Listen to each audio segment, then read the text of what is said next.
ንጋቱ በሶዶ ክስታኔ ተራራማና አረንጓዴ ምድር ላይ ሲፈካ ጭጋጉን ቀዶ የሚወጣው የፀሐይ ብርሃን የአዲስ ተስፋ ምልክት፣ የትልቅ የምስራች አብሳሪ ነው። ይቺ ምድር ገና ከእንቅልፏ የምትነቃው በጸሎትና በዜማ ነው።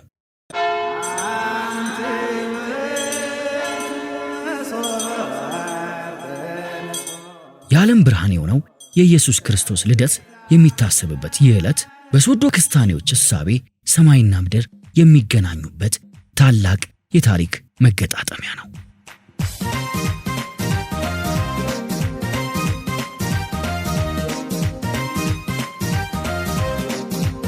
በልጃገረዶቹ ከንፈር ላይ የሚንቆረቆረው ያ ጦም ይምር ዜማ ተራ የደስታ መግለጫ አይደለም። ዜማው ከሺህ ዓመታት በፊት በኮከብ መሪነት ቤተልሔም ለደረሱት ለሰባ ሰገል የሚቀርብ ሕያው መታሰቢያ ነው።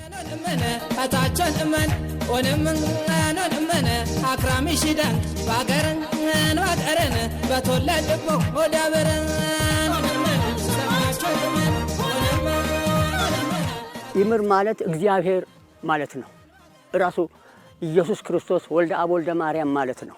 ይምር ማለት አብ ፀሐይ ወልድ ፀሐይ መንፈስ ቅዱስ ፀሐይ ብሎ አባ ሕርያቆስም አሐዱ ውእቱ ፀሐይ ጽድቅ ብሎ የእውነት ፀሐይ አንድ ነው ብሎ መስክሯል። እኛም አሁን ይምር ማለት ይምር ማለት እግዚአብሔር ማለት ነው። እግዚአብሔር አብ፣ እግዚአብሔር ወልድ፣ እግዚአብሔር መንፈስ ቅዱስ ማለት ነው። ይምር ማለት እግዚአብሔር ማለት ነው። አምላካችን መድኃኒታችን ማለት ነው። ይምር ማለት ይምር የሚባለው ለባል በተሰጠች ልጃገረድ ቤት ውስጥ ሆኖ በአካባቢ ያሉ ልጃገረዶች በአካባቢ ያሉ ሴቶች በዛ ዓመት ላይ ለትዳር ለባል የተሰጠች ጓደኛቸው ቤት የሚበላና የሚጠጣ ነገር ይዘው ይሄዳሉ። አንደኛ ጠላ፣ ቦርዴ፣ የተለያዩ መጠጥ አይነቶች፣ ንፍሮ፣ ቆሎ በመሶብ ይዘው በአካባቢ ያሉ ልጃገረዶች እሷ ቤት ይሄዳሉ። በላለድ ይምጣ ብላ ትቀበላቸዋለች እና ውጪ ነው አንጮት ይዘረጋል። ጅባ ማለት ነው። አንጮት ተዘርግቶ ሁሉም እዛ ላይ ተቀምጦ የይምር ፕሮግራም ይጀምራል። እነዚያ በዜማ የታጀቡ 12 ቁጥሮች የዓለምን መከራ ሊያቀሉ የታጩት የሐዋርያት ምሳሌ ናቸው። የሚታደለው ቆሎና ዳቦ ደግሞ የቀረበውን መንፈሳዊ በረከት ለምድራዊ እንግዳ የማካፈል የደግነትና የፍቅር ማሳያ ነው። እያንዳንዱ ዜማ የጥንቱን ታሪክ ከዛሬው ትውልድ ጋር የሚያስተሳስር ወርቃማ ድልድይ ነው።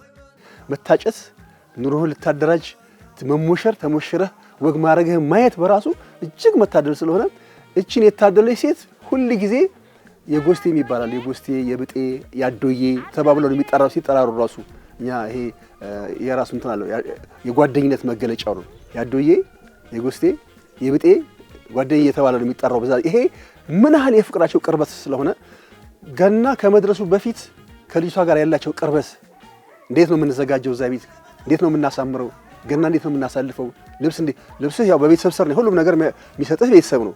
ስለ ይምር በእኛ ጊዜ የሙሽራዋ ቤት ጓደኞቿ እንዳለ ይሰባሰባሉ። በሙሽራዋ ቤት ይምር ይባላል። ምንድነው ሁሉም አንድ አይነት ይዞ አይመጣም። ጠላውም የተለያየ ነው ከየቤቱ ንፍሮ ቆሎ የተለያየ ሲመጣ ይደባለቃል። መደባለቁ ምንድነው የአንድነታችን ምልክት ነው። ጠላውም በተለያየ ቤት የመጣው በአንድ ዕቃ ይደባለቃል። ቆሎም ንፍሮኑ በአንድ ላይ ይደባለቃል።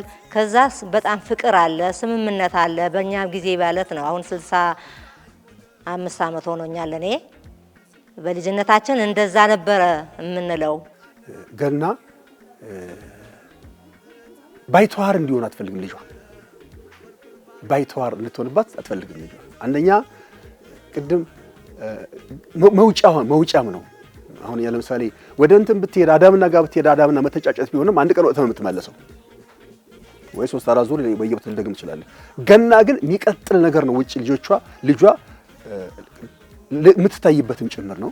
ሁለት ውስጧ ሐሴት የሚያደርግበት መዳረሻዋ ጊዜ ነው። ገና የሚበሉት ልጃገረዶች ናቸው። ለመፈለግ የመዳረሻዋ ጊዜ ነው። ለትዳር የመጀመሪያዋ ጊዜ ነው። የምትመንደርደሪያ ጊዜ ነው። በቤት ውስጥ እናት ልጇን የምትመክርበት የምትጠብቅበት የገናን በዓል ዝግጅት ብቻ ሳይሆን የራሷን ንጽህና የራሷን ህልውና የራሷን ህይወት ጭምር ስትወጣ የምትጠብቅበት እናት በጣም የምትመክርበት ነው። ሁለተኛ ነገር ጠላ የምታዘጋጀው እሷ ሳትሆን እናትየው ናት። ዝግጅቶቹ ሁሉ ነገር የሚዘጋጀው በቤተሰብ ነው የሚዘጋጀው። ልጅ ናት እሷ። አሁን ቤተሰብ አስተዳደር አይደለችም፣ በእናትየው በኩል ነው እና ምክር አለ። ንፍሮም ቆሎም ይደባለቃል። ይሄ አንድነት፣ ፍቅር፣ እግዚአብሔር ሰው ሆነ፣ ሰው እግዚአብሔር ሆነ ማለት ነው። ተቀላቀለ ምሳሌ ነው። አንድነት የፍቅር ምሳሌ ነው። ልጆቹም አንድነታቸውን ፍቅራቸውን የሚገልጹበት ዕለት ነው። ወንዶችም ሴቶችም ይሰባሰባሉ። የሚቀርበው ምግብ አንደኛ ፍቅር ነው፣ አንድነት ነው። ኢየሱስ ክርስቶስ ፍቅር ነው፣ ህይወት ነው፣ መድኃኒት ነው፣ የዓለም መድኃኒት ነው። ብርሃን ይዞ ነው የመጣው፣ ፍቅር ይዞ ነው የመጣው። የዚህን የዓለም ብርሃን መድኃኒትና ፍቅሩን አንድነቱን ለመግለጽ ነው። ይምርምራት፣ ይምርምር ኪት፣ ይምርምር 3 እያሉ ይህንን ማለት ይምርምር 1፣ ይምርምር 2፣ ይምርምር 3 እያሉ እስከ 12 ይላሉ።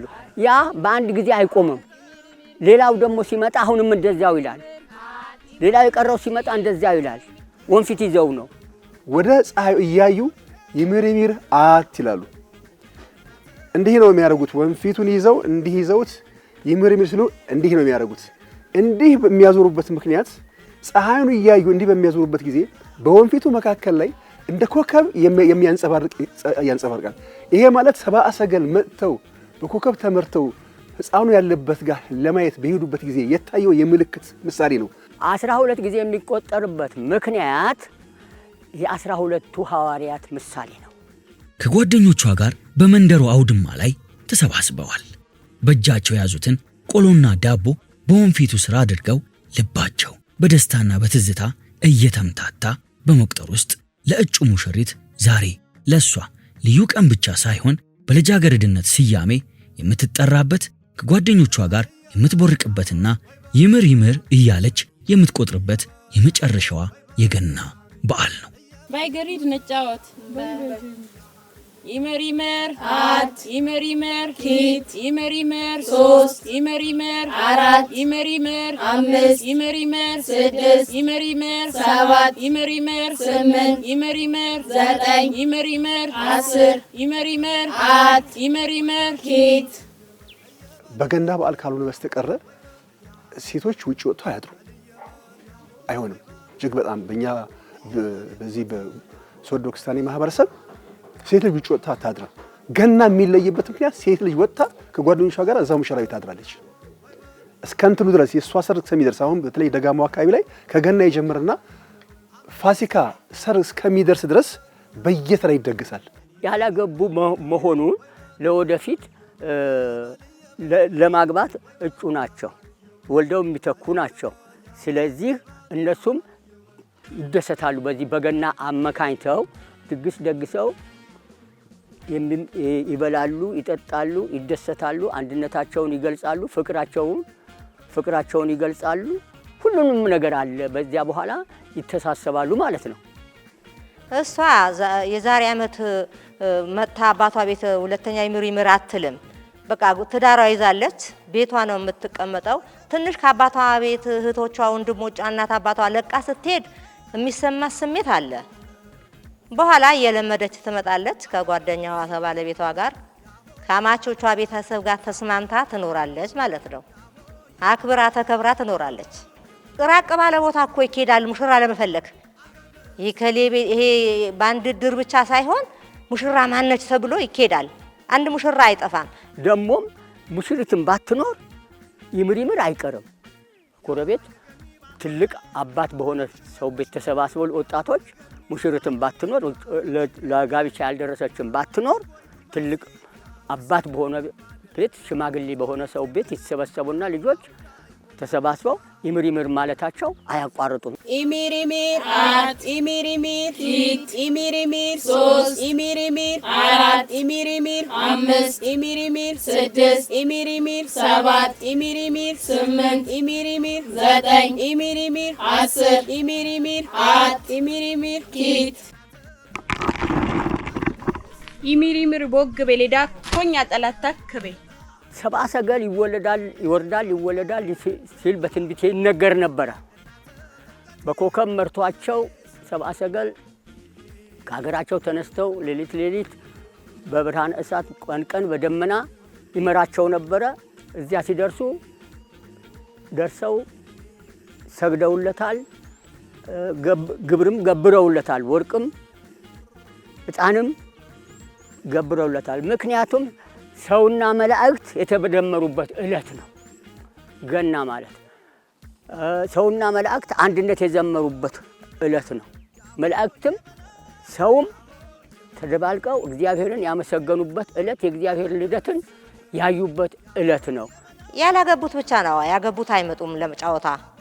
ጥንቀት ሲሆን የጥንቀት አንድ ላይ ያገቡትም ሙሽሪቷን ማካባው ጥንቀት ይሄዳሉ እንጂ እዚህ እንትኑ ቤት አይመጡም ለጨዋታ ያገቡት። በአንቃት መስክ ላይ የሚሰማው የወጣቶቹ ሆታ አንዞሪቴ ይባላል። እዚህ ጋር ደስታው ምድራዊ ወሰንን ጥሶ ሰማይን ያንኳኳል። ክርስቶስ በሰው ልጆች መካከል የተገኘበትን ታላቅ የምስራች በጉልበት በዝላይና በጭፈራ ይገልጹታል። የእሩሩ ጨዋታ የሚጀምረው ክብረ በዓል በሚደረግበት ቦታ ነው። ክብረ በዓል የገና ክብረ በዓል በሚፈጸምበት ቦታ ላይ እሩሩ ይጀምራል። ክብረ በዓሉ ካበቃ በኋላ ለምሳሌ አሁን ቤተክርስቲያን ከሆነ ታቦት ይወጣል። ታቦት ወጥቶ ክብረ በዓሉ አልቆ ሲገባ እዛው ቦታ ላይ የሚጀምረው ወንዝ ላይ ነው። ድንበር ቦታ ወንዝ ላይ፣ ወንዝ ካለ ወንዝ ላይ፣ ወንዝ ከሌለ አማካይ ቦታ ላይ ጉድጓድ ይቆፈርና ጉድጓዱ ሰፈጉ ተቆፍሮ እሩሩ እዛ ውስጥ ይገባል። አንቃቱ ይገባና ገና የሚጫወቱ ልጆች ሁለት ከቡድኑ ከአናቲ ቡድንና ከኬላው ቡድን ይመረጥና ሁለት ይመረጡና እንዲህ ጉድጓዱ ጋር እንደዚህ ያደርጉታል። እንዲህ ጥምዝ ነው አይደል ተዶላው እንደዚህ አንደኛው በዚህ አንደኛው በዚህ ሽማግሌዎች አሉ የሚያስጀምሩ ሽማግሌዎች ጀምር ሲል ይገባና ጉድጓድ ቀድሞ ያወጣው ቡድን ይጀምራል። ያሆ የበላ ያሆ ያሆ የበላ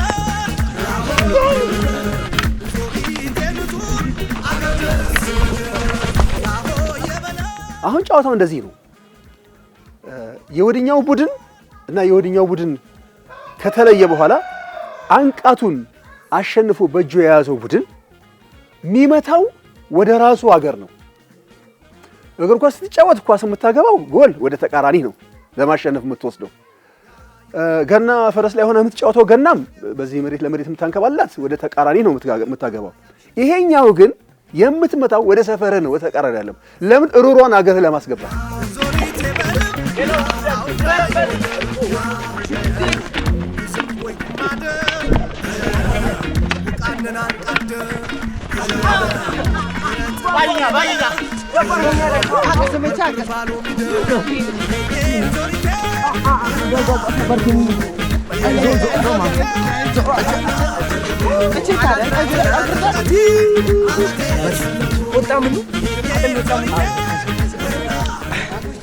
የዕለት ዕለት ጨዋታ ነው።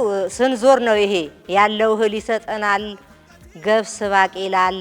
ደጋ ላይ ነበርን ከልጅነቴ ኑረና ደጋ ኑረን ቆላ ኑረና የሚባል ሀገር ነበር ያደኩትና ገብስ ይሰጡናል፣ ባቄላ ገንዘብ ይሰጡናል።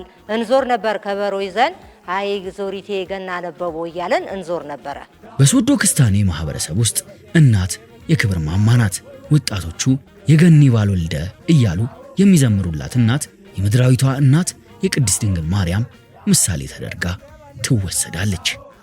አንቃቱ ካሸነፉ በኋላ አብረው ነው የሚሄዱት። ሁሉ የሚገቡት እዛ ቤት ውስጥ አንቃት ይዘህ የምትገባበት ቤት መርጠህ ነው። በዛ ዘመን ይመረጣል። ስም ክብርም ስለሆነ ስምም ስለሆነ ማ ቤት ነው እሩሩ አንቃቱ የገባው ስለሚባል ስትገባም ደግሞ ሊቀበል የሚችል ያለው ቤት ስለሆነ የምትገባው ትገባና የጨፈርክ እዛ ግቢ ትገባለህ። በቃ አንድ ትልቅ አዝማች ተባለ ግቢ ሊሆን ይችላል፣ ፍታውራ የተጋበዩ ተባለ ግቢ ሊሆን ይችላል፣ ማዕረግ የሌለው ግን ትልቅ ባለጸጋ የሆነ ሰው ቤት ሊሆን ይችላል። ትገባለህ፣ ትጨፍራለህ ግቢ ውስጥ የቦ ዞሪት እየነበቡ ገናኛ ይበቡ እኛ ሻልጮኝነ እኛ አልትጮኘነ እያልክ በቃ ብዙ ነው ግጥሙ ብዙ ነው። ጨፍርና ከዛ በደንብ ግቢ ከጨፍርክ በኋላ ይወጣል፣ እልል ይላል። እዛ ለሽማግሌ ይወጣል፣ የቤቱ ባለቤት ይወጣል። በቃ እንኳን ደህና መጣችሁ እንኳን አሸነፋችሁ ይላል። በየቤት መቤት ትወጣለች፣ እልል ትላለች። በቃ ደስታ ግቢ ውስጥ ደስታ ነው። እንዳሁን ምን ሊበላብኝ ነው ምን ሊታረድብኝ ነው የትኛው ወይፈን ሊበላል ይባል ነገር የለም። በቃ ከዛው በለጭፈራው መካከል ላይ እየነዳ ያመጣል፣ እሱ ወይፈን ያመጣል ወይ ሰንጋ ያመጣል ያቆማል። ሴቶች ተሰበሰብና ድልብ የሚባል ነገር አለ። ድልብ እንሰት ባለው ደጋ ላይ ድልብ ማለት ሁለት አው ሶስት የተቀመጠ ቁንጮ ማለት ነው። እሱ ይፈነቀልና ይወጣል። ጎረቤት ይመጣል፣ ስራ መሰራት ይጀምራል። ከጎረቤት ካቲካላ ጠላ ይመጣል፣ መተጋገዛለ፣ ይጨፈራው፣ ይሰማ ሁሉ የሰፈሩ ሰው እንዳለ እዛ ቤት ላይ በቃ እንዴት ይል ነገር ሙሽሪት አሁን እሷ ልታገባ ነው፣ ከቤተሰብ ተለይታ ልትሄድ ነው። ያንን ማረጋጊያ ነው ማለት ነው። ከርሞ ከነሱ ጋር አትሰለፍም። ስለዚህ አሁን ማረጋጊያ ነው፣ መሰናባበቻም ነው። አባባተማማ ያሆ ወይበል ያብየበል ይቱጋጋቱታ ያሆ ወይበል ያብየበል የብኖ ያሆ ወይበል ያብየበል ባመቴ ሰለቦ ያሆ ወይበል ያብየበል የመኔ ከለኖ ያሆ ወይበል ያብየበል እየባል ያሆ ወይበል ያብየበል ላሌ ሆዮ ሆዮ ሜጋራ ላሌ ሆዮ ሆዮ ሜጋራ ላሌ ሆዮ ሆዮ ሜጋራ ላሌ ሆዮ ሆዮ ሜጋራ ፌሽታ ነው በቃ ገና ነዋ ወዳጂ ጋይ ክርስቶስ ልደት እኮ ነው ምንነካ ያለ መድኃኒት ብርሃን እኮ ነውና ይመጣል ሰው። ከዛ በኋላ ጭፈራው እየጨፈሩ ወስደው አንቃቷን ዋጋ ይባላል። የምሰሶ አቃፊ እንትኖች አሉ እዛ ላይ ይሰቀላል። አቤት አቤት አቤት ፈንጠዝያ ደስ ሆነ። ሱሪም አልነበረኝ ደባዶ በዚያን ጊዜ የበቆዳ ለብሼ እንጥር ስል ይታየኛል። ደስ ቆሎ ብቻ አይደለም እንዲያው በእውነቱ አይደለም ፍቅሩ ደስ ይላል። የጎረቤት ልጅ ተሰባስበን እዚያ ጠላውም እየተጎነጨን ቆሎም ንፍሮም አንድነት ተደባልቆ እንበላለን፣ እንዘላለን። ያንን ደስታችን አባቶቻችን ደግሞ ተሰልፉን ያዩን ነበር። እነሱም እኛ ስንደሰት እነሱም የበለጠ ይደሰቱ ነበር። በዚህ የልደት በዓል ቤተሰብ በቤት ምሰሶ ስር ተሰባስቦ ስለ ነገዋ ሙሽራ ይመክራል፣ ይወያያል። እናት ትመረቃለች። ልጇም የቤት ምሰሶ፣ የወገን መመኪያ፣ ባህልና ታሪክን የምታስቀጥል ትውልድ እንድታፈራ ጸሎት፣ ምርቃት እንደ ዝናብ ይዘንብላታል። የሴት ልጅ ክብር በሶዶ ክስታኔ ባህል ውስጥ እንደ ማዕዘን ድንጋይ የጸና መሆኑ እዚህ ጋር ይጎላል።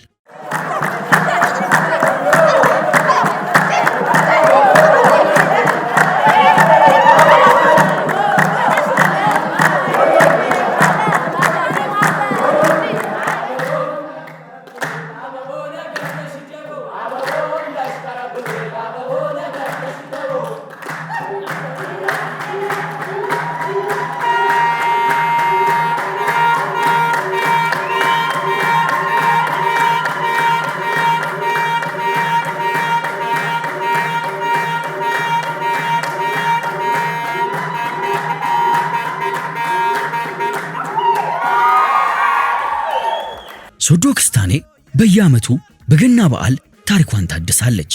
ገና እዚህ ጨዋታ ብቻ አይደለም፣ መንፈሳዊ ጉዞ፣ የማህበረሰብ አንድነት መጠናከሪያ፣ የጋራ ምስጋና ነው። በምርዓት በእንድር ይፍልቅ በሰማይ ውረድ ዝናብ ኮም ይዝነብ ምርቃት አቢል ለባለ ይሁን ወልድ ለወለደ ይሁን ከፍት ለገዛ ይሁን የገዛ ይትባረክለ የወለደ ይላቅለ የቀበጠ ያገኝ ያገኛ ያወርድለ የወረደን ይልብስ የለበሰ ያሙክ አገር ይጥብቅ ወታደር በከረው ዓለም ይግባ ልፋተኝ ገበሬ በከረው ዓለም ይግባ በሰማይ በር በእንድርሽ ክራክሪ ነጋዴ በከረው ዓለም ይግባ አሰላነ ምስጌርማ ጋብቻ ሙለ ጋብቻ ይሁንልን መድኃኔ ዓለም ክርስቶስ ጸጋ እግዚአብሔር ያልብሰም አገርኛ ሰላም ይሁን ይምልቂ ጉርዝ ይሁን ይሞል ዝጌረው ይሁን ዝጌር ከረሁ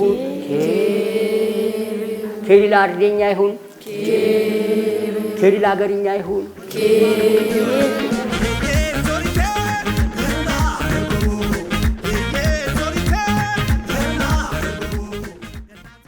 ኢትዮጵያኖች እንዳንለይ ማንንም እንዳይለየን ተደርጎ የተጋመደ ህዝብ ነው ያለው። በጣም የሚገርም ነው። እንለያለን እኮ ማግና ድራችን አብሮ የተጋመደ መዛ አንዱ የምታወጣው ይሄኛው ይዝለፈለፋል፣ መኖር አይችልም። ይሄም ይሞታል። ለምን አብረን የተጋመደ ነው፣ አብረን የተሰራ ነው። ስለዚህ ኢትዮጵያኖች ባካችሁ መልካም ገና በዓል ይሁን። ክርስቶስ ለኛ ሞቷል፣ ለፍቅር ሞቷል፣ እኛም እንፋቀር ነው ብለውኝ። በዚህ የፍቅር የአንድነት ገመድ ታሪክ ትውልድን አሻግሮ ይቀጥላል። ለሶዶ ክስታኔ ገና ፍቅር ነው፣ ገና አንድነት ነው፣ ገና ሕይወት ነው። መልካም በዓል። ያ የገኒ ባሎርደ አብሽኔ ቦሽ ወልደ